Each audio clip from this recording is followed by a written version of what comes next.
kita masih bisa berkumpul ya. Tidak bosan-bosannya saya ucapkan terima kasih yang sebesar-besarnya kepada Bapak dan Ibu yang telah memenuhi undangan kami dalam rangka mendiseminasikan budaya positif pada Bapak dan Ibu. Assalamualaikum warahmatullahi wabarakatuh. Salam sejahtera buat kita semua. Selamat pagi. Ya, perkenalan sepintas saja, kita sudah saling mengenal selama ini. Mudah-mudahan nanti kebersamaan kita di dalam ruangan ini dalam rangka diseminasi budaya positif membawa hal-hal positif bagi kita ke depannya, Bapak dan Ibu.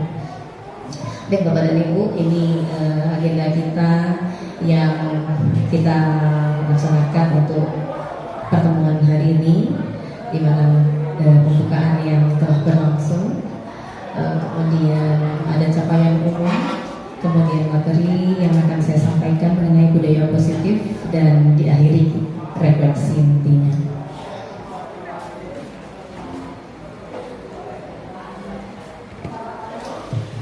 Nah, ini Bapak dan Ibu, saya sampaikan sepintas mengenai capaian umum dalam pertemuan kita, yaitu memahami konsep pendidikan menurut Ki Hajar Dewantara yang dihubungkan dengan konsep budaya dan lingkungan positif di sekolah yang tentunya berpihak kepada murid.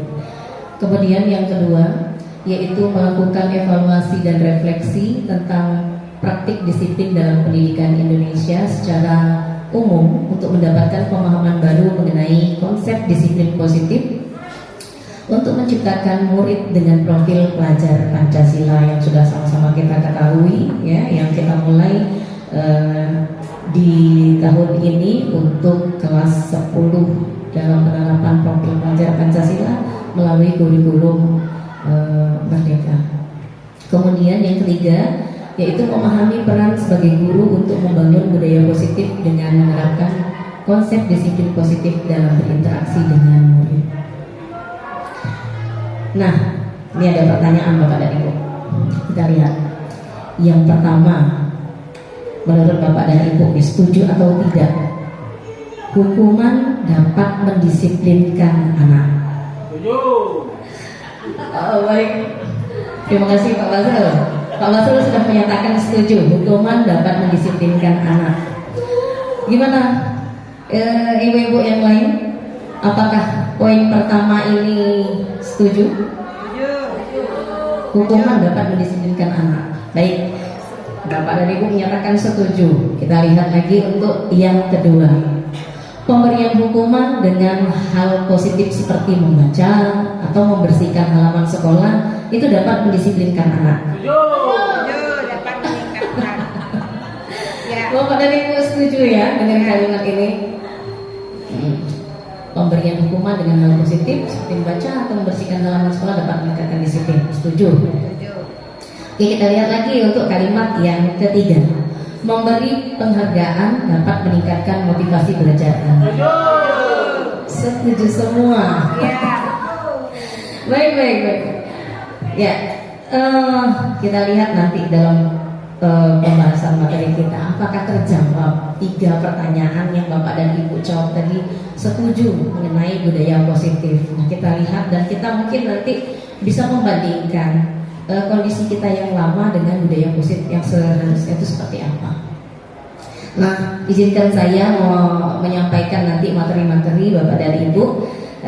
Ada 6 materi yang mudah-mudahan nanti bisa tercukupi waktunya selama penyampaian ini. Yang pertama yaitu disiplin positif dan nilai-nilai kebajikan universal. Yang kedua yaitu teori motivasi, hukuman dan penghargaan serta restitusi. Kemudian yang ketiga keyakinan kelas. Yang keempat kebutuhan dasar manusia dan dunia berkualitas. Yang kelima restitusi dengan 5 posisi kontrol. Kemudian yang keenam itu segitiga restitusi. Kita lanjutkan lagi ya. Kita lihat yang pertama Bapak dan Ibu, disiplin positif dan nilai-nilai kebajikan universal yang menyeluruh. Sekarang Bapak dan Ibu, saya minta dulu Kita relax dulu sebentar. Bapak dan Ibu, saya minta berpasangan. Berpasangan bukan berarti ya, tapi maksudnya maksudnya berpasangan dengan teman. Ya, saya berikan ini. Silakan Bapak dan Ibu menuliskan sesuatu yang menurut Bapak dan Ibu berharga. Menurut Bapak dan Ibu berharga, silakan tuliskanlah di sini. Ya, silakan. Apa saja yang ingin Bapak dan Ibu tuliskan? Iya. Setelah Bapak dan Ibu tuliskan, kemudian Bapak dan Ibu genggam. Diremat juga nggak apa-apa, digulung bisa. Silakan. Iya, tulisannya benda atau apapun yang ada dalam pikiran Bapak dan Ibu yang menurut Bapak dan Ibu berharga. Iya. Satu kata boleh.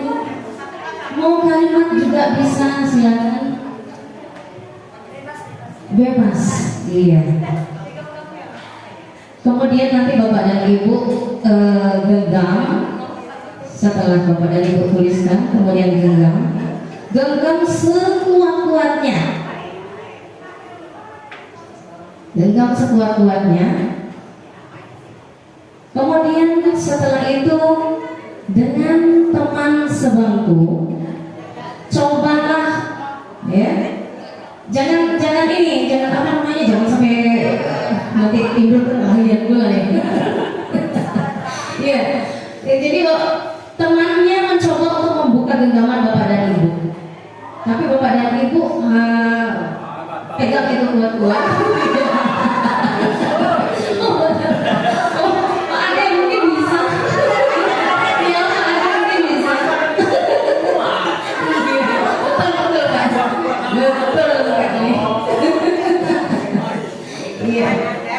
Silakan. Oh ya, sudah dituliskan ya Pak Basrul. Silakan nanti Pak Ade yang bisa membuka genggaman Pak Basrul. Silakan Bapak dan Ibu, bisa kita mulai.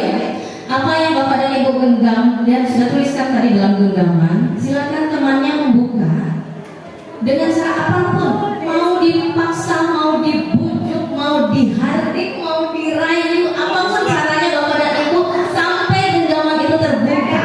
Mampukah Bapak dan Ibu? Silakan. Silakan. Silakan. Silakan ya. Silakan Bapak dan Ibu. Ayo. Silakan. Bagaimanapun caranya. Bisa usul? Gak bisa. Bisa Mbak Eni? Tidak bisa. Bu Ican? Tidak bisa membuka genggaman. Oh, dibujuk pakai kue, nggak bisa. Oke, terima kasih Bapak dan Ibu. Bagaimana? Yang membuka, yang mencoba membuka, bisakah membuka? Dengan cara apa?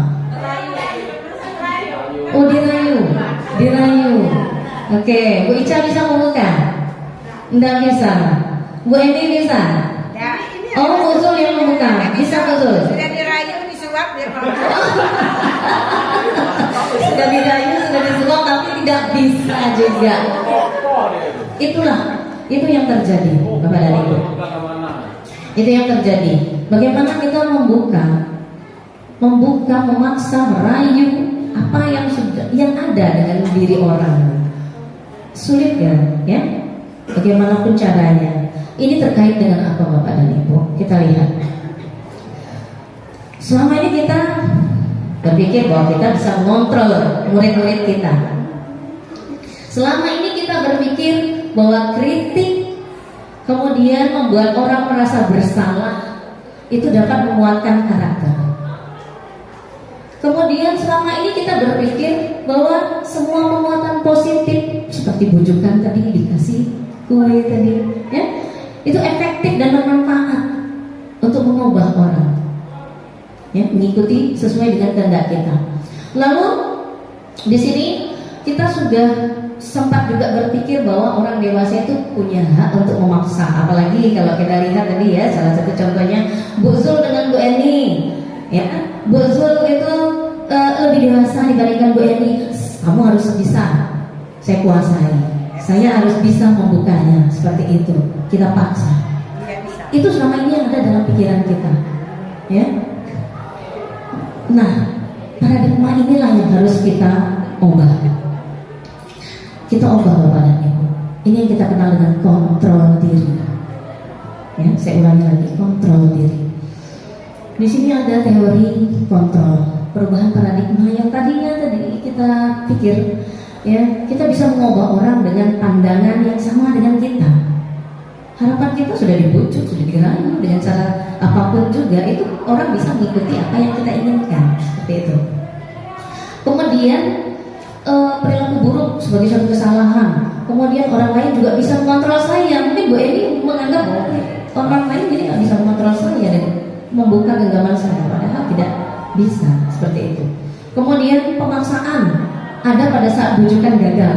Nah, kalau nggak berhasil membujuk, akhirnya dipaksa lagi, diulek-ulek mungkin tadi tangannya, ya. Nah, kemudian di sini ada model berpikirnya menang kalah. Kalau aku bisa membuka, maka aku akan menang. Kalau tidak bisa membuka, maka akan kalah. Atau yang tadi menggenggam kuat-kuat, dia akan kalah. Seperti itu. Nah, kita tidak bisa berpegang pada paradigma yang seperti itu. Dalam konsep pendidikan kita kepada murid, mungkin selama ini kita menganggap seperti itu, Bapak dan Ibu. Iya, ya. Oh, nice. Nah, mungkin seperti itu Bapak dan Ibu. Maka ini perubahan inilah yang harus kita coba. Ya, kita bersama-sama mencoba bagaimana mengubah pemikiran kita, pola pikir kita mengenai kontrol diri tadi. Anak didik kita, murid kita itu punya kontrol terhadap dirinya. Jadi kalau tadinya menurut kita bisa menguasai mereka, bisa mengontrol mereka, bisa mengatur mereka, ini akan berubah, ya. Nah, dengan teori kontrol atau pilihan, di mana kita berusaha memahami pandangan orang lain tentang dunia. Kemudian semua perilaku orang itu memiliki tujuan. Hanya Anda yang bisa mengontrol diri Anda. Benar? Ya? Bagaimana bisa kita membuka sementara ini ada dalam kontrol kita? Kemudian kita tidak bisa mengontrol orang lain. Nah, di sini diperlukan konsensus kolaborasi yang nantinya akan menciptakan pilihan-pilihan baru. Mungkin tadi Ibu Ratna bisa membuka genggaman Ibu Ayu, ya, dengan cara apa? Mungkin ada yang disepakati, ya. Ini yang kita katakan dengan konsensus. Ada yang disepakati dengan apa? Oh, mungkin dibujuk tadi. Awalnya dibujuk dulu dengan apa? Kemudian nanti terbentuk suatu kesepakatan. Dengan bujukan ini saya berhasil, seperti itu.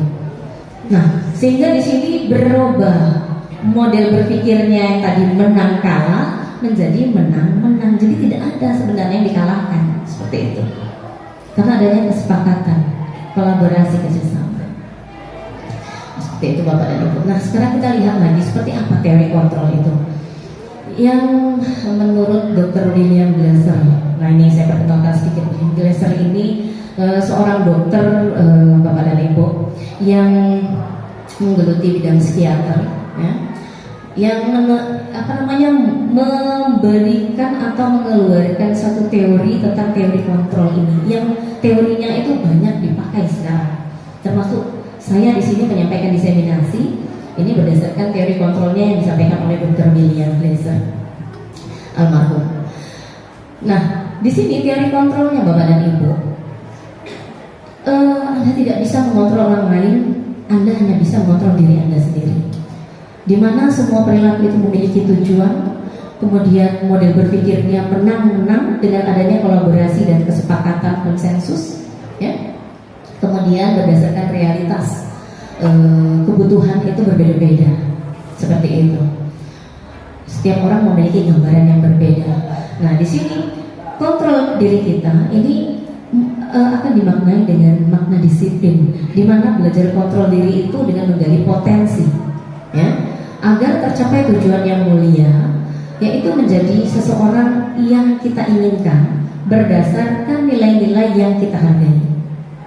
Ya, jadi nilai-nilai yang kita hargai, itulah diri kita sesuai dengan tujuan kita.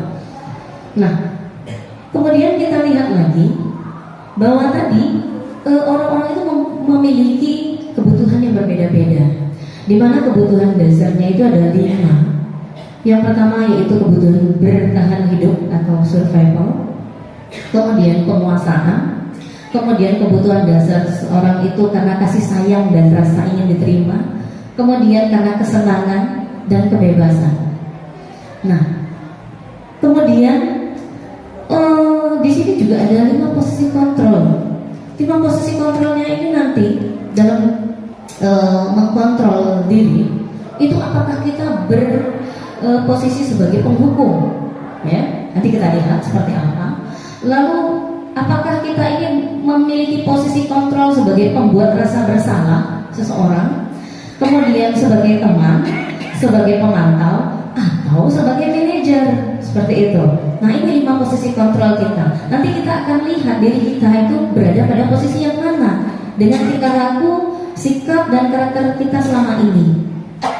Sebagai apa saya sebenarnya? Nah, di sini Bapak dan Ibu,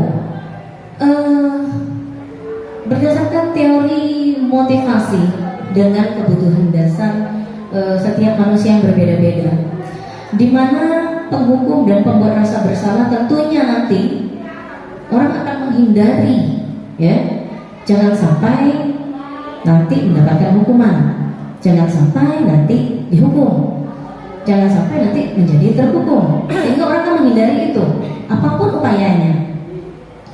Kemudian yang kedua, di dalam dirinya juga muncul bagaimana supaya mendapatkan imbalan atas apa yang sudah saya lakukan, seperti itu.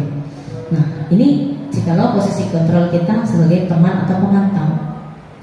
Lalu bagaimana posisi kontrol kita sebagai manajer yang menghargai diri sendiri dengan nilai-nilai kebajikan universal, sehingga nanti kalau kita berada di dalam kelas itu akan menjadi suatu keyakinan kelas berdasarkan apa yang kita hargai tadi, apa yang kita nilai tadi, sehingga kalaupun nanti ada kejadian permasalahan, maka kita akan merujuk kepada segitiga restitusi, ya, bagaimana menstabilkan seseorang yang bermasalah. Lalu kita lihat permasalahannya berdasarkan kebutuhan seseorang tersebut yang berbuat masalah, kemudian yang mengalami masalah, maksud saya, kemudian menanyakan hal ini atau permasalahan yang terjadi dengan keyakinan kelas yang sudah terbentuk, seperti itu. Nah, inilah teori kontrol menurut Dr. William Glasser, Bapak dan Ibu. Selanjutnya, kita selalu tidak lepas ini dari kata disiplin. Dari kata disiplin ini, Bapak dan Ibu. Kalau kita mau maknai, ini disiplin ini berasal dari bahasa Latin, Bapak dan Ibu, yang artinya belajar. Mungkin kita tidak menyadari selama ini kalau disiplin itu artinya belajar. Disiplin itu mungkin selama ini dalam pemikiran kita bahwa harus mengikuti aturan sesuai dengan apa yang sudah ditetapkan, ya. Nah, kemudian disiplin ini membuat orang menggali potensinya menuju sebuah tujuan apa yang dihargai.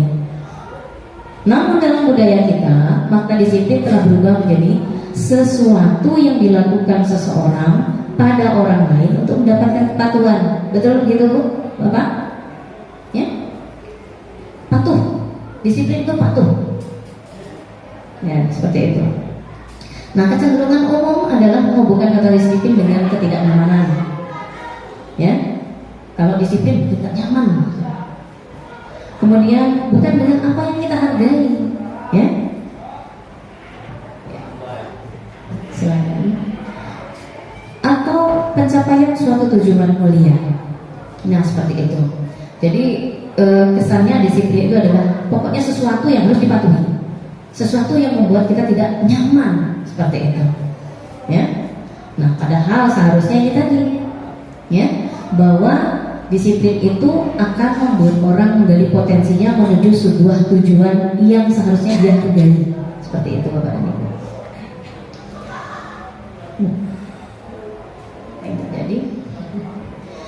Kita lihat Bapak dan Ibu, nilai-nilai kebajikan universal. Tadi menurut Dr. William Glasser pada teori kontrolnya bahwa setiap perilaku atau perbuatan itu memiliki suatu tujuan. Kemudian dengan mengaitkan nilai-nilai kebajikan yang diyakini oleh seorang, maka motivasi intrinsiknya, motivasi yang berasal dari dalam dirinya itu akan terbangun sehingga akan menggerakkan motivasi untuk mencapai tujuan mulia. Ini menurut Dian Gosen. Dian Gosen ini sama seperti kita Bapak dan Ibu, seorang guru SMA ya di Kanada ya.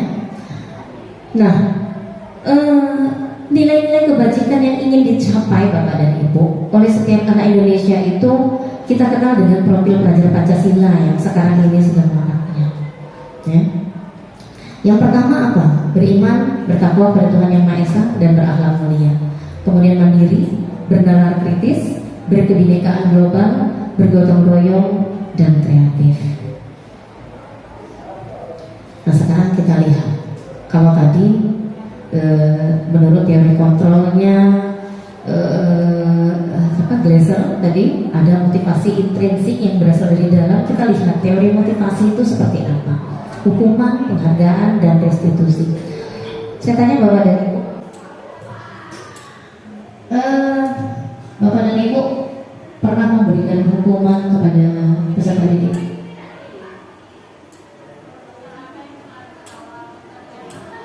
Pernah. Memberikan penghargaan kepada peserta didik? Pernah. Hukuman seperti apa yang Bapak dan Ibu berikan kepada peserta didik? Contohnya seperti apa? Mungkin siapa? Silakan. Iya, silakan Bu Ica. Bagi siswa yang tolak, kalau bidang saya bagi siswa yang tolak, saya suruh menyanyikan lagu wajib. Menyanyikan lagu wajib bagi siswa yang Terlambat masuk di jam pelajaran saya. Terima kasih Bu Ica.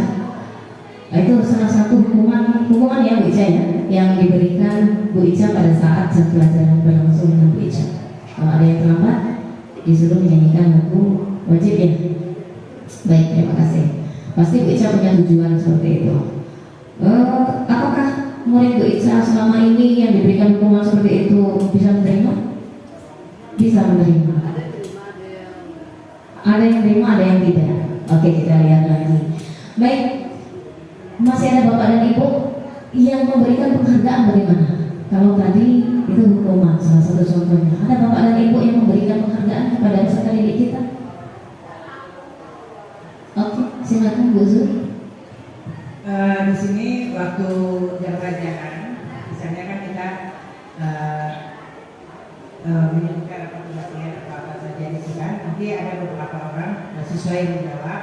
Nah, biasanya saya meminta penambahan nilainya, tapi siswa ini aktif dalam belajar. Setiap belajar saya begitu. Ini penghargaan bagi saya kalau siswa itu bisa menjawab. Diberikan penghargaan di di aksen nilai. Saya minta nanti kan jadi kalau pas setidaknya mereka itu aktif gitu mau menjawab yang tanya yang diberikan oleh saya. Saya gitu.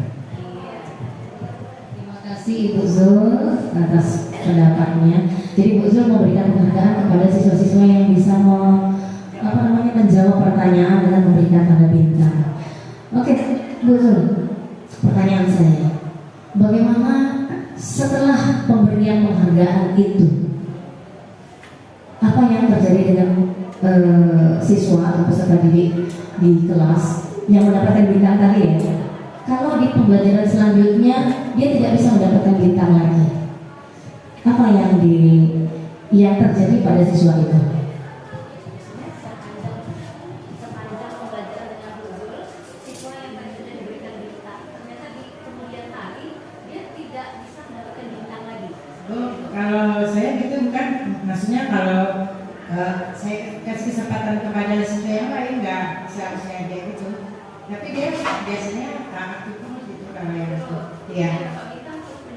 Terus ya, tapi saya batasi juga jangan dia aja yang menjawab gitu. Saya kasih kesempatan kepada siswa yang lain. Jadi otomatis anak-anak itu sudah belajar semangat dia berlomba coba buat supaya pantun misalnya. Saya kasih bintang. Saya gitu jadi dia, kali itu itu lah. Aku dia. Emang nggak di siswanya Bu, pada saat sudah menunjuk, kemudian Bu Zul tidak menunjuk lagi. Oh tidak, tidak. Yang lain. Tidak, saya tidak. Tidak, tidak. Tidak, tapi sudah saya bilang nanti banyak kita kasih kesempatan kepada siswa yang lain dulu. Oh iya benar, enggak ada. Nah, bisa ya, bisa. Terima kasih Bu Zul. Masih ada Bapak dan Ibu yang punya pengalaman mengenai hukuman dan penghargaan kepada peserta didik? Mungkin kita bisa saling berbagi di sini. Bu Maria pernah? Oke. Seperti apa? Ya, terima kasih. Kalau untuk pengalaman saya dalam melaksanakan KBM, motivasi kepada siswa yang saya berikan itu ya karena pelajaran saya ada yang sejak matematika. Jadi begitu saya memberikan soal depan, saya tanya, ada siswa yang bisa jawab, ada yang menuju ke depan dan dia bisa menyelesaikan dengan baik dan benar. Itu saya berikan apresiasi tepuk tangan, dan tentunya juga ada nilai plus. Sama kayak video tadi mungkin bintang atau saya tambahkan poin begitu. Saya ada buku. Iya, saya ada buku nilai.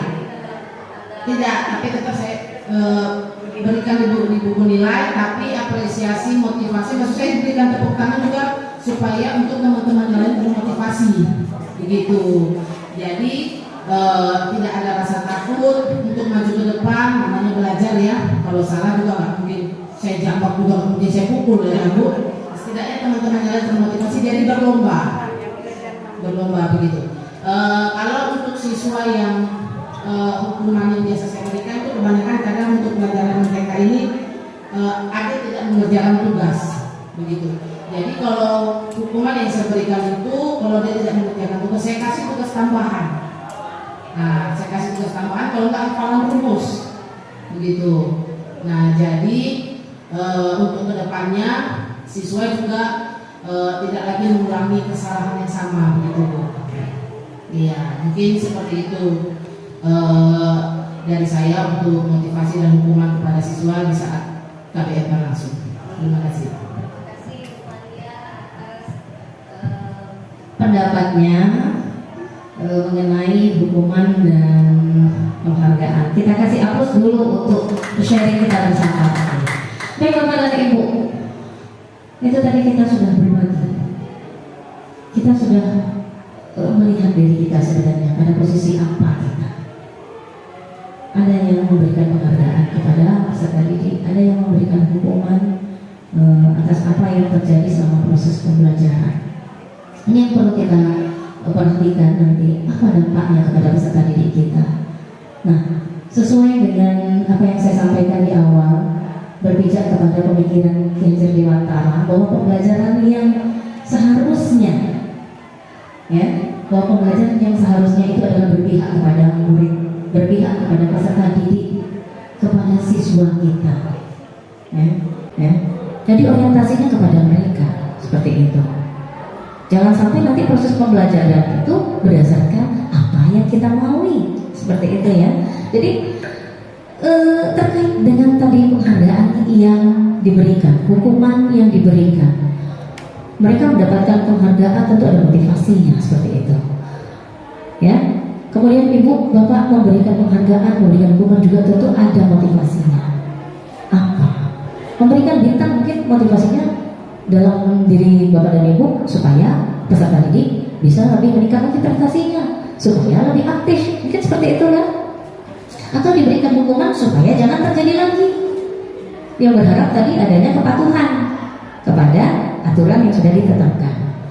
Karena kita lihat seperti apa kaitannya dengan teori motivasi perilaku manusia terkait dengan penghargaan dan hukuman tadi serta restitusi. Nah ini, jadi motivasi itu ada dua, motivasi internal, motivasi eksternal. Internal itu yang bangkit dari dalam diri kita sendiri. Ya, kalau tadi katanya ada siswa yang berebutan ya menjawab pertanyaan karena nanti dapat bintang. dapat bintang, dapat nilai plus, itu motivasinya dari mana? Dari dalam, dari luar? Ayo, menurut Bapak dan Ibu dari mana itu? Dari dalam atau dari luar? Dari dalam menurut Bu Zul. Menurut Bu Maria? Dari dalam. Menurut Bu Ica? Dari luar. Bu Erma dari luar. Nah, adanya satu harapan, ya, satu tujuan yang diberikan. Saya akan berikan ini kalau kamu bisa menjawab soal, ya kan? Berarti termotivasi dia dari apa yang diberikan seperti itu. Tapi motivasinya adalah dari luar, eksternal Bapak dan Ibu. Ya, seperti itu. Nah, begitu juga dengan ini, hukuman. Jadi motivasinya anak mengikuti peraturan, mematuhi peraturan. Itu sebenarnya motivasinya dari mana? Internal atau eksternal? Kalau mereka takut untuk jangan sampai nanti dihukum, jangan nanti diberi sanksi, seperti itu berarti motivasinya masih motivasi eksternal, dari luar, bukan dari dalam dirinya. Seperti itu. Sama lah kayak kita juga, absen, pinjer, ya kan? Ya, oh nanti tercatat di situ waktunya sekian, ya kan? Aduh, datangnya harus lebih awal. Itu internal atau eksternal?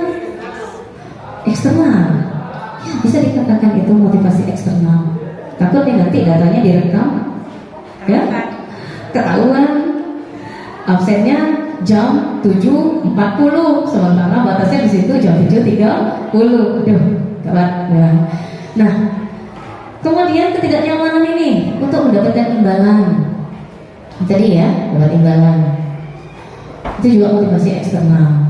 Lalu, ini yang paling penting Bapak dan Ibu. Motivasi internal dengan tujuan disiplin positif. Kalau tadi kita hanya menggunakan kata disiplin saja, kata disiplin, tapi di sini ditambahkan kata disiplin positif. Jadi bukan hanya sekedar kepatuhan, yang karena iming-iming, yang karena tadi takut dihukum, jadinya kita patuh, ya kan? Yang karena iming-iming dapat bintang, dapat dapat sesuatu, nilai, ya, ataupun barang yang diberikan, maka saya harus rajin belajar, seperti itu. Nah, itu semua eksternal. Tapi ini tujuan motivasi internal ini adalah untuk meningkatkan disiplin positif, yang mana nantinya kita akan menjadi orang seperti apa yang saya lakukan, yang kita lakukan. Memang yang seharusnya kita lakukan yaitu kalau kita hadir di sekolah tepat waktu, ya, kita tidak lagi terbatas pada jam 7.30 harus pinjar, seperti itu. Itu motivasi internal. Jadi tidak, iya, dari dalam. Jadi tidak karena pinjar, tidak karena harus absen tanda tangan, tidak hanya takut karena nanti atasan melihat data kita, datangnya siang, seperti itu. Tetapi memang kesadaran kita bahwa kita menghargai diri kita, menghargai waktu, ya, kita harus datang tepat waktu, seperti itu. Ini keterkaitan dengan disiplin. Begitu juga harapan kita kepada peserta didik. Benar nggak Bapak dan Ibu? Jangan lagi lah dari kita gitu. Patuhnya karena kita, patuhnya karena peraturan. Tapi kita harapkan kepatuhan itu, kedisiplinan itu memang muncul dari anak didik kita. Itu yang kita harapkan. Nah, inilah yang mari bersama-sama kita coba, ya. Saya rasa mungkin ada yang sudah melaksanakan di antara kita, tapi mungkin belum continue, belum konsisten, seperti itu, ya. Nah, sekarang marilah kita mencoba berbudaya positif, ya, dengan mencoba sesuatu yang dimulai dari dalam diri. Nah, ini. Jadi orang kalau melakukan sesuatu karena menghargai dirinya itu baru bisa dikatakan sebagai orang yang merdeka. Ini sesuai dengan apa yang dikatakan oleh Ki Hajar Dewantara Merdeka itu artinya tidak hanya terlepas dari perintah, akan tetapi juga cakap membuat perintah terhadap diri sendiri. Jadi kalau selama ini, kalau kita sadari sebenarnya kita sudah menjadi orang yang merdeka atau belum? Ya? Nah di sini. Lalu peserta didik kita sudah menjadi peserta didik atau manusia yang merdeka atau belum? Selama ini dalam proses pembelajaran dan kehidupan bersama kita. Inilah kita akan menggali kemerdekaan itu seperti apa, di mana manusia itu punya hak untuk menghargai dirinya sendiri. Nah, ini dari Bapak dan Ibu berkaitan dengan kemerdekaan, berkaitan dengan hukuman dan penghargaan yang sudah saya jabarkan tadi dan kita sharing bersama. Ternyata Bapak dan Ibu, bisa saja penghargaan yang Bapak dan Ibu berikan kepada peserta didik itu bukan justru membangkitkan motivasi mereka. Ayo, bagaimana? Bisa memahami apa yang saya maksudkan? Penghargaan yang kita berikan kepada peserta didik itu belum tentu bisa membangkitkan motivasi mereka. Motivasi internal maksudnya ya. Motivasi mereka. Justru dengan penghargaan yang kita berikan, kita justru memberikan hukuman pada mereka. Bisa bagi Bapak pahami? Oke. Saya mengajak Bapak dan Ibu melihat kembali tadi beberapa penghargaan yang diberikan oleh Ibu ya, yang sudah dicontohkan oleh Bu Zul dan Bu Maria tadi, memberikan bintang, memberikan nilai, ya, ya bagi peserta didik yang sudah mengacungkan tangan tadi, bisa menjawab pertanyaan. Oke, dapat bintang saat ini. Lalu bagaimana pembelajaran selanjutnya? Atau bahkan pada saat itu kita mengeluh-elukan anak didik kita yang tadi mendapatkan bintang, mendapatkan nilai tinggi tadi. Wih, si A hebat, ya, si Arif hebat, si Endang hebat, sudah bisa menjawab pertanyaan Ibu Maria, sudah bisa menyelesaikan persoalan yang diberikan oleh Ibu Zulmaida. Hebat. Lalu pertemuan berikutnya tidak bisa terjawab. Diberikan pertanyaan, si Arif tidak bisa menjawab. Si Endang, aduh, gak tahu. Apa yang terjadi dengan dirinya Bapak dan Ibu? Ini dibayang-bayangi oleh nilai gak dapat, itu bintang tidak ada. Kalau aku tidak bisa menjawab, aduh, jatuh diriku. Betul Bapak dan Ibu? Seperti itu. Nah, jadi bisa jadi penghargaan yang kita berikan itu bisa jadi menjadi hukuman bagi peserta didik kita yang tanpa kita sadari. Seperti itu. Padahal harapan kita kan membangkitkan motivasinya, meningkatkan harga dirinya menurut kita. Tapi ternyata penghargaan itu justru bisa menghukum, mengurangi ketepatan. Penghargaan itu tidak efektif sesuai dengan tujuan kita. Penghargaan itu bisa merusak hubungan kita. Jangan-jangan nanti gara-gara tidak bisa menjawab, muncul pemikiran dari kawan-kawan, kau bodohnya saat ini, seperti itu. Kamu saat ini tidak bisa menjawab. Cuma kemarin saja bisa menjawab, seperti itu. Ya, akhirnya jadi terhukum anak didik kita. Gitu. Oke, kita lanjutkan. Jadi itu bisa berpengaruh, baik itu jangka pendek maupun jangka panjang. Sehingga nanti penghargaan yang kita berikan bisa menurunkan kualitas dari peserta didik itu. Ya, orientasinya dapat nilai, orientasinya bintang. Ya. Penghargaan mematikan kreativitas. Penghargaan mengurangi motivasi intrinsik. Nah itu yang tanpa kita sadari sesungguhnya. Oke, kita lanjutkan lagi. Nih Bapak dan Ibu, saya punya beberapa pertanyaan yang menurut Bapak dan Ibu apa? Kalimat pertama, mencatat 100 kali dalam buku kalimat.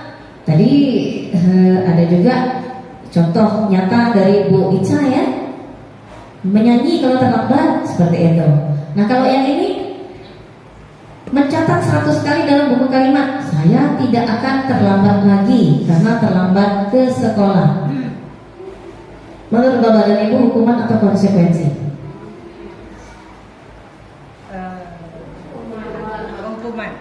Hukuman. Oke. Satu. Yang kedua, lari mengelilingi lapangan bola basket 2 kali karena terlambat hadir di sekolah. Hukuman atau konsekuensi? Hukuman? Bagaimana? Selain Bapak dan Ibu, ini merupakan hukuman atau konsekuensi? Hukuman. Oke, kita lanjut lagi ke kalimat ketiga. Murid diminta push up 15 kali karena tidak menggunakan masker ke sekolah. Hukuman atau konsekuensi? Hukuman juga. Oke, kita lihat. Mengganti kertas tugas teman yang telah dicoret-coret. Konsekuensi. Baik. Hukuman, konsekuensi. Kita lihat yang berikut ini. Membersihkan tumpahan air di meja tulis karena tersenggol pada saat belajar. Konsekuensi. Saya belum tahu nih benar atau salahnya ya. Kita lihat lagi. Murid disuruh untuk mengenakan sepatu seharian di sekolah karena tidak mengenakan sepatu hitam. Hukuman atau konsekuensi? Hukuman? Konsekuensi? Hukuman? Oke, lanjut lagi.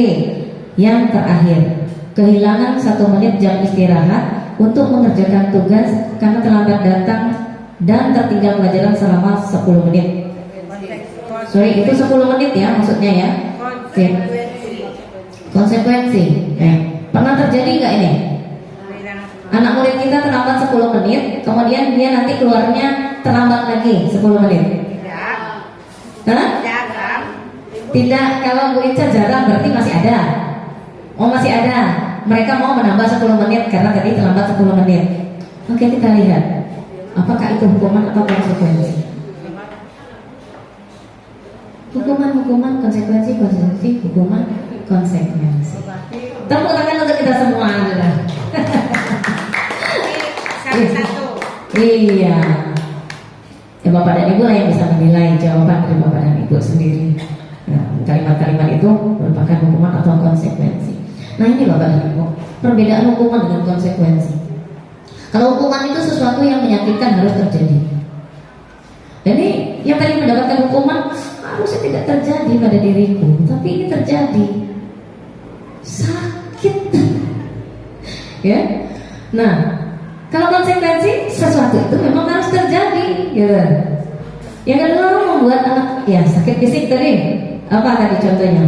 Nulis 100 ya. Menulis 100 kali capek katanya kan kalau anak murid kita seperti itu. Membuat anak merasa tidak nyaman dalam jangka waktu yang pendek, itu untuk konsekuensi. Membenci kedisiplinan. Konsekuensi anak menghargai kedisiplinan.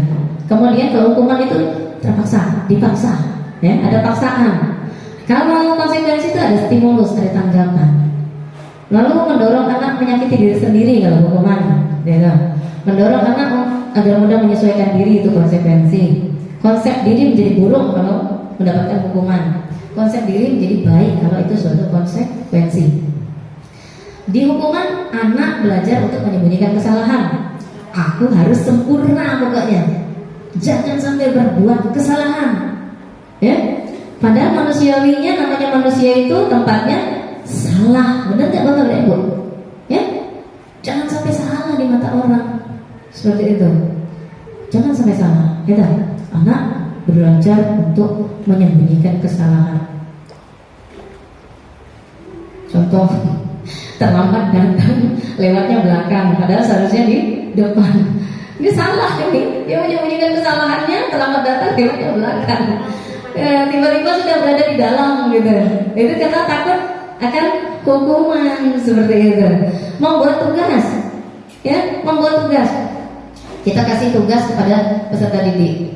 Nah, karena takut nanti kalau tidak selesai tugasnya pada jam ini, pada hari ini, nanti akan mendapatkan hukuman, maka dengan berbagai cara Ya, dia tidak tahu mau menjawab tugas itu, tidak tahu. Pengetahuannya belum sampai di situ untuk menyelesaikan tugas itu. Maka karena sudah terdeadline-kan, ya, sudah ada waktu yang ditentukan, kalau lewat nanti kena hukuman. Apa caranya? Apa caranya Bapak dan Ibu? Apa caranya yang dilakukan peserta didik kita? Kalau nggak nyontek, hari itu dia tidak datang, benar nggak? Itu menyembunyikan kesalahannya, ya, karena takut hukuman tadi, seperti itu. Nah, menghalalkan segala cara untuk menyembunyikan kesalahan. Tapi kalau konsekuensi, anak belajar mematuhi peraturan. Kemudian marah, rasa bersalah, dipermalukan, tidak dihargai. Sementara kalau konsekuensi, ya dia kehilangan hak sih, ya kan? Kayak tadi 10 menit dia terlambat, 10 menit pula dia lambat keluarnya gitu, yang harusnya sudah bisa istirahat, akhirnya dia kehilangan hak untuk istirahatnya 10 menit. Itu karena konsekuensi katanya. Dibuat tidak nyaman. Tak nyaman sebenarnya, istirahat 30 menit, yang tersisa tinggal 20 menit. Kemudian diasingkan untuk sementara. Seperti itu. Nah, inilah. Di sini kita kalau menetapkan hukuman konsekuensi, itu ada yang kita katakan pemberian hukuman itu menunjukkan kegagalan. Sementara konsekuensi menunjukkan bahwa sukses, seperti itu. Disiplinnya sukses, ya. Tapi ada lagi di sini istilah restitusi yang menunjukkan kesuksesan lain dari konsekuensi. Ya, seperti apa? Bapak Ibu lihat, bisa dilihat di tabel ini. Hukuman itu bersifat negatif. Karena tadi merasa si terhukum menjadi bersalah. Si terhukum bagaimana caranya, apapun caranya menyembunyikan kesalahannya. Seperti itu supaya tidak dihukum, ya kan? Kemudian kalau yang konsekuensi ini sifatnya netral. Kenapa? Karena sudah dianggap bahwa memang itulah yang seharusnya terjadi, katanya gitu kan. Nah sekarang kita menuju kepada restitusi. Restitusi ini hal positif, ya. Bagaimana murid belajar bertanggung jawab terhadap apa yang dilakukannya. Seperti itu. Jadi kalau dia terlambat tadi 10 menit, maka murid itu bukan hanya dia mengambil konsekuensi keluar belakangan 10 menit lagi, seperti itu. Bukan hanya itu, tetapi bagaimana dia menyadari kesalahannya supaya di kemudian hari tidak terulang kembali kesalahan itu. Nah ini kita katakan sebagai restitusi. Jadi mengajak peserta didik kita itu, atau mengajak diri kita, Bapak dan Ibu, berestitusi kembali, ya, berpikir bahwa bukan hanya itu yang terjadi saja. Apa sih yang menyebabkannya? Ya, bagaimana mengatasinya? Oke, ini dia. Saya mengajak Bapak dan Ibu mengenal restitusi itu seperti apa seharusnya. Restitusi itu adalah proses menciptakan kondisi bagi murid untuk memperbaiki kesalahannya, sehingga mereka bisa kembali kepada kelompok mereka dengan karakter yang lebih kuat. Jadi tidak ada menjustis, ya, menjust. Kamu sudah berbuat salah, itu hukuman, ya. Kamu sudah berbuat salah, ya. Kamu sudah mendapat penghargaan, kamu sudah terlambat, kamu sudah menyelesaikan tugas dengan baik, misalnya seperti itu. Itu kan ada yang kita katakan tadi, ada hukuman dan penghargaan. Tetapi ini kalau peserta didik kita atau murid kita itu tadi telah melakukan kesalahan, kita tidak terus-menerus menghukumnya, yang menjadikan mereka menjadi berat. Lama-lama mereka malas dengan kita. Masuk ke kelas dalam pembelajaran kita malas. Bertemu dengan kita pun mungkin kata orang Jawa, ya, berlari. Nah, di sini restitusi mengajak untuk berkolaborasi, ya, kita dan peserta didik, kita dengan murid, itu mengembalikan lagi posisi murid kita itu tidak menjadi seorang yang terhukum seperti itu, dan dia mencari solusi atas kesalahannya, gitu. Nah, marilah kita coba ya seperti apa melakukan restitusi itu. 9 ciri-ciri restitusi, bukan untuk menembus kesalahan, tapi untuk belajar dari kesalahan. Ngapa kalian terlambat? Oh, ngantar adik. Kalau begitu, apa yang harus dilakukan? Kan seperti itu kan? Supaya tidak terlambat. Karena kalau terlambat nanti konsekuensinya apa? Keluar 10 menit lagi nambah, gitu. Jadi restitusi bukan menembus kesalahan, namun belajar dari kesalahan supaya belajar kesalahan itu tidak terulang. Kemudian cirinya memperbaiki hukuman. Restitusi itu tawaran, bukan paksaan. Seperti hukuman. Kalau hukuman tadi paksaan. Nah, restitusi itu menuntun untuk melihat ke dalam diri Bapak dan Ibu. Jadi kita ajak peserta didik kita itu berdialog, ya, berdialog dengan dirinya sendiri itu lebih baik. Kenapa aku terlambat? Ya, kenapa aku berbuat kesalahan ini? Seperti itu. Jadi melihat ke dalam. Restitusi mencari kebutuhan dasar yang mendasari tindakan. Restitusi diri itu adalah cara yang paling baik. Restitusi itu fokus kepada karakter, bukan tindakan. Restitusi fokus pada solusi, pemecahan permasalahan. Restitusi mengembalikan murid yang bersalah pada kelompoknya. Itu cirinya. Nah, kita beralih kepada keyakinan kelas bahwa kalau tadi sudah dibuat kesepakatan, ya, di kelas dengan adanya konsekuensi yang sudah ditetapkan tadi. Salah satunya tadi kita ambil contoh dari pernyataan, kalau terlambat 10 menit maka keluar 10 menit. Nah, apakah itu bisa menjadi keyakinan kelas mendisiplinkan diri? Kita akan lihat. Mengapa itu dibuat? Tentu kita di awal pasti ada membuat peraturan Bapak dan Ibu, ya kan? Dengan anak didik kita di kelas. Dalam pembelajaran dengan saya, maka aturannya ini. 1, 2, 3, 4 dan seterusnya. Ya. Nah, apakah itu sudah bisa menjadi keyakinan kelas nantinya? Kita akan lihat apakah peraturan yang dibuat itu nantinya bisa menjadi motivasi intrinsik, bukan karena ada apa-apa di luar dari itu, ya. Nah, kita akan lihat peraturan kelas yang kita buat.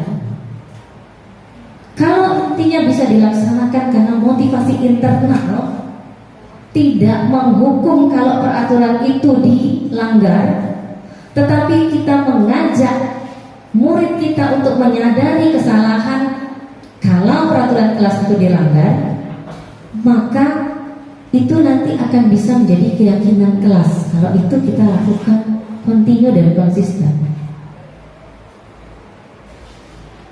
Bahwa kelas kita harus disiplin, bahwa kita sebagai murid SMA Negeri 8 harus disiplin. Seperti itu. Karena sudah tertuang di dalam peraturannya. Maka itu akan menjadi keyakinan bahwa disiplin itu memang harus kita laksanakan dalam diri kita. Nah, kalau di dalam diri kita itu memang sudah muncul motivasi intrinsiknya seperti itu, bahwa peraturan itu memang selayaknya kita patuhi, dan peraturan itu kita bentuk secara bersama, bukan karena dibuat oleh guru, bukan karena dibuat oleh sekolah saja, tetapi memang peraturan itu diperlukan untuk diri saya supaya bisa berkembang ke depannya, memperbaiki karakter saya. Nah, seperti itu. Maka kalau ini konsisten dan kontinu kita lakukan terus menerus, akan tercipta lingkungan positif Bapak dan Ibu. SMA Negeri 8 punya 38 kelas ya? 36 kelas.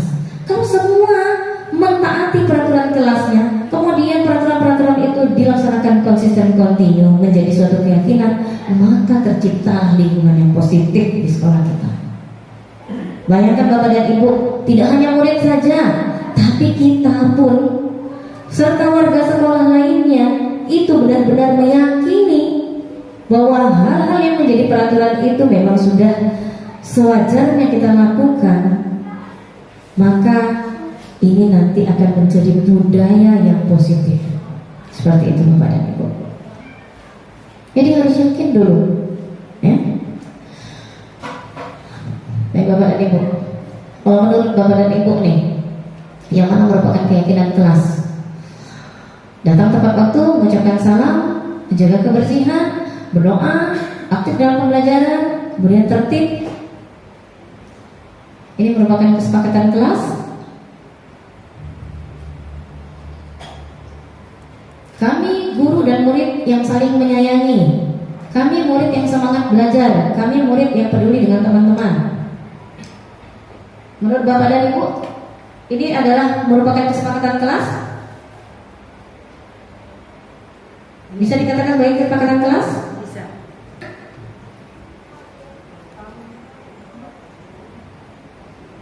Yang salah satu Iya, semua ini Pak. Apakah ini merupakan kesepakatan kelas? Atau di bagian ini yang merupakan kesepakatan kelas?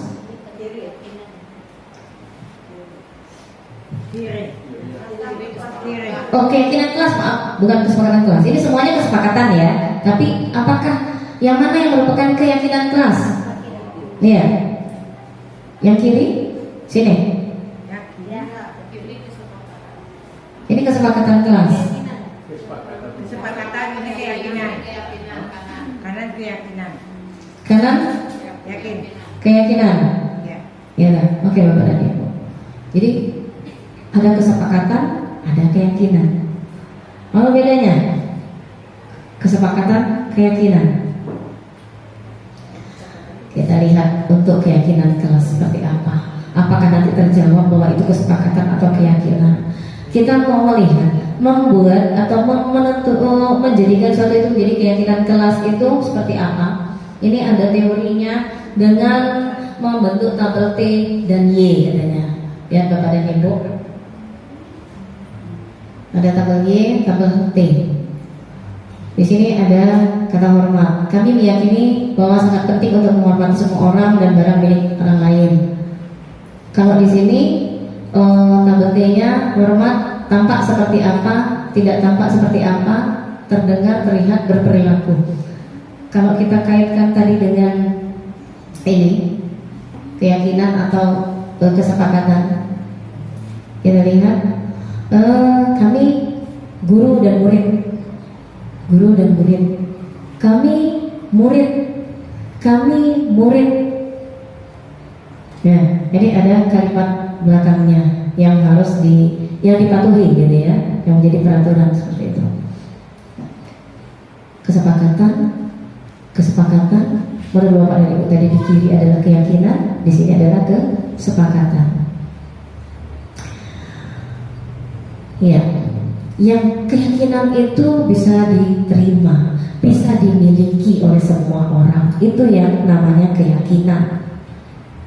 Seperti itu. Ya, dan dilaksanakan dengan sadar. Nah itu menjadi keyakinan. Jadi dari kesepakatan terlebih dahulu nanti akan beranjak kepada keyakinan. Baik, kita lanjutkan lagi. Nah, ada peraturan, ada yang merupakan keyakinan. Kalau menurut Bapak dan Ibu, selalu mengembalikan buku ke tempatnya, itu apakah termasuk keyakinan kelas? Ya itu peraturan. Kesepakatan. Kalau begitu keyakinan kelasnya seperti apa? Keyakinan kelasnya seperti apa? Selalu kembalikan buku ke tempatnya. Dilarang mengganggu orang lain. Hadir di sekolah 15 menit sebelum pembelajaran dimulai. Dilarang melakukan kekerasan dan seterusnya. Jangan berlari di kelas atau koridor. Keyakinan kelasnya seperti apa kalimat yang akan dibentuk di situ? Yang seharusnya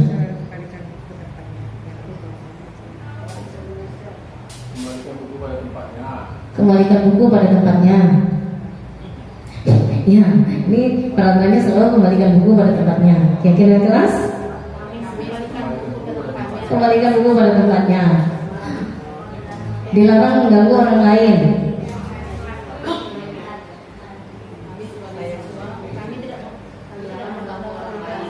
kami tidak mengganggu orang lain. Yang lain? Kami tepat waktu. Baik. Dilarang menggunakan narkoba, bergantian menunggu giliran sampai nanti. Jangan berlari di kelas. Ya, jangan berlari di kelas atau koridor. Kalimatnya seperti apa? Di sini, kalau ini, yang di akhir, jangan berlari di kelas atau koridor. Jalan santai. Jalan santai. Jalan santai. Bisa juga. Bisa juga, iya. Jadi untuk keyakinan kelas ini diupayakan untuk menggunakan kalimat-kalimat positif. Kalimat positif, ya, yang membangkitkan motivasi intrinsik. Seperti itu. Ya, kalau jangan berlari di koridor, kata Pak Basrul, jangan santai. Benar itu, tidak berlari. Itu yang menjadikan keyakinan kelas. Jalan santai. Iya. Betul. Iya. Iya. Mungkin awalnya dari kesepakatan dulu ya, Pak. Ya, disepakati tidak berlari di kelas atau koridor. Nah, setelah itu diyakini, maka itu akan menjadi kebiasaan. Jangan santai saja, gitu kan? Ini gak usah pakai jangan-jangan lagi, seperti itu. Oke, untuk apa? Coba lihat nih keyakinan kelasnya. Tanggung jawab. Ini mengajarkan kita kan? Kembalikan buku tepatnya merupakan tanggung jawab. Tidak mengganggu orang lain berarti kita menghormati orang lain. Iya, menghormati orang lain, komitmen. Tadi jangan berlari untuk apa? Untuk keselamatan, keamanan, ya kan? Jangan santai baik kata Pak Basrul. Benar kan? Kalau berlari jangan-jangan nanti jatuh, ya? Nah seperti itu Bapak dan Ibu. Oke. Nih, jadi seseorang itu melakukan sesuatu itu tentu ada dasarnya. Dasarnya itu ini tadi 5 kebutuhan dasar manusia. Yang di awal tadi sebenarnya sudah saya sampaikan juga. Kebutuhan yang tadi ada survival, bertahan hidup, penguasaan, rasa kasih sayang, kesenangan dan kebebasan. Dasar dari tindakan kita itu apa? Kalau tadi jalan santai kata Pak Basrul, dasarnya yang mendasari kita jalan santai itu apa? Lalu memang kita harus berjalan santai atau karena apa? Seperti itu, ya kan? Tindakan-tindakan yang lainnya. Oh, kita tidak terlambat. Apa yang mendasari kita? Nah ini tadi kembali kepada posisi kontrol yang sudah saya jelaskan tadi di depan, ya. Ada penghukum, pembuat rasa bersalah, sebagai teman, mantau atau manajer. Nah nanti masing-masing kita berefleksi lah, ya. Kita berefleksi. Kita ini sebenarnya sebagai apa ya? Apakah selama ini kita sebagai penghukum, pembuat orang merasa bersalah, teman, pemantau, atau sebagai manajer? Karena ini ada tuntunan-tuntunannya. Seperti itu. Yang sepintas nanti Bapak dan Ibu bisa membaca. Baik, selanjutnya, ya. Jadi tadi diajak untuk berestitusi, ya, dengan menggunakan segitiga restitusi.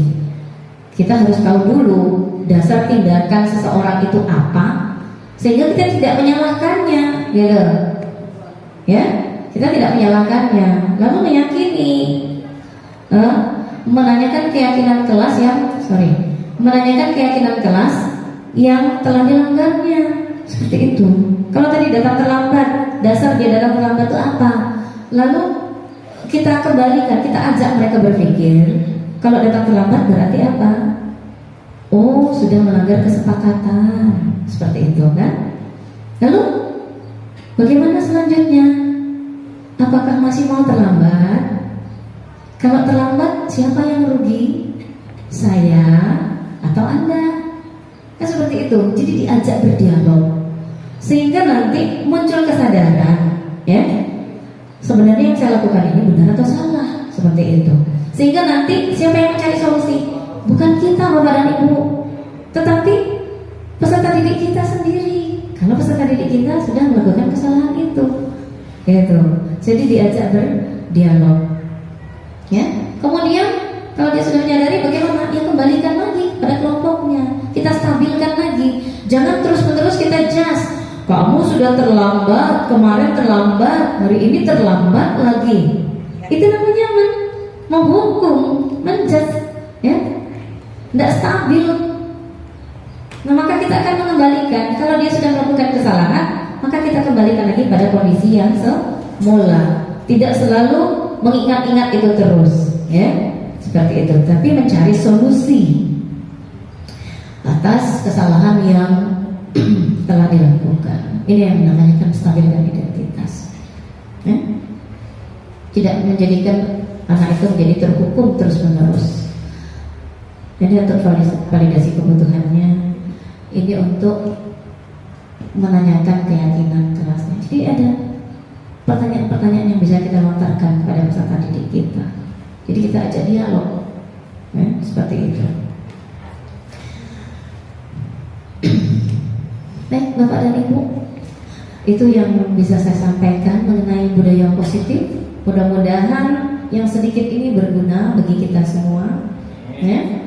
Mungkin sebelum ditutup ada hal yang ingin ditanyakan? Tidak? Oh, baik. Kalau begitu saya mengajak Bapak dan Ibu untuk melakukan refleksi diri, ya. Di bawah ini ada Padlet nanti yang saya berikan di WA Group. Saya sudah membuat WA Group, nanti akan saya berikan di situ. Silakan Bapak dan Ibu melakukan refleksi dengan 4 pertanyaan ini. Hal apa yang dapat mengubah paradigma saya? Kemudian perasaan apa yang muncul selama mengikuti sesi ini? Peran Among. Tadi ada 5 posisi kontrol, ya, sebagai penghukum, sebagai pembuat rasa bersalah, sebagai teman, ya, sebagai pemantau, atau sebagai manajer, ya, selama ini yang sudah kita lakukan. Lalu yang keempat, saya akan menjadi Among yang seperti apa setelah mengikuti pembelajaran hari ini.